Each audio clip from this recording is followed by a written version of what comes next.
बरोबर ना, थोडस चहा पाणी सांगितलं म्हणजे बरं वाटतं, वातावरण होतं. एका जणाची म्हणे बायको वाट, बरं का, वारू नाही पण वाट. आणि खूप समाज जमा झाला, 4 लोकांनी खांद्यावर घेतलं, चालला. पण तो जो पतिदेव होता, नवरा होता ना, त्याने एका हातात गाडगं ते मटकं धरलं आणि एका हातात कुत्रचं बेल्ट धरला आणि चालला. जो येईल तो आश्चर्याने बघायचं, काय कुत्र्यावर प्रेम व्हायचं.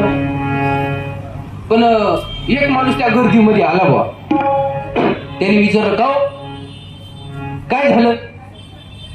म्हणे तो माणूस आहे त्याच्या हातात कुत्र आहे, म्हणे त्याची बायको वारली. अरे बाप, मग म्हणे का बरं वारली. म्हणे ते मी काही सांगणार ते मी काही सांगणार नाही. तो विचारत पुढे गेला आणि ज्याच्या हातात ते कुत्र होतं का काय, त्याला काय विचारलं, का काय झालं, कसं काय झालं. आता विचारतात माणसं सर्व. म्हणे माझी पत्नी वारली. म्हणे कस काय वारली, कस काय वारली सांगा. त्याने सांगितलं, हे आता जे कुत्र आहे ना, ते कुत्र तिला चावलं म्हणून ती वारली. ऐका, तो एक काम करता का.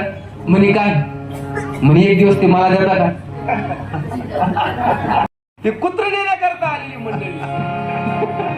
सांगण्याचं तात्पर्य काय, हो देखे सो दुखिया बाबा सुखिया कोणी. प्रत्येकाच्या आणि प्रत्येकाच्या जीवनामध्ये दुःख आहे, दुःखच. आणि म्हणून माणसाच्या जीवनामध्ये सुख मिळावं याकरता माणसाने काय करावं, भगवंताची भक्ती करावी. ऐका, भगवंताची भक्ती करावी. मग कोणत्या देवाची भक्ती करावी. देवाचे वेगवेगळे प्रकार आहेत बरं. काही केलेले देव आहे, काही झालेले देव आहे, काही स्वयंभू देव आहे. आता केलेले देव आपल्याला सगळ्याचे लक्षात येईल. काही बऱ्याचशा उत्सवाच्या वेळेमध्ये आपण काय करावं, ते पिढं मांडावं, त्या पिढ्याला एखादा तांब्या घ्यावं, त्याला वेगवेगळ्या प्रकारचे वस्त्र अलंकार करावे आणि त्याच्यावरती नारळ ठेवावं आणि त्याला वाटल ते नाव ठेवावं, त्याची उपासना करावी.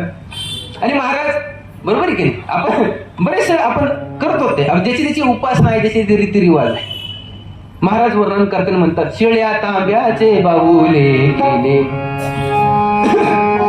पाठ मांडूनी वरी बैसविले, वस्त्र अलंकारे गुंडाळिले, मना येईल ते नाव ठेविले, या जनासी लागले वेड. या जनासी बरं का, या जनासी लागले वेड.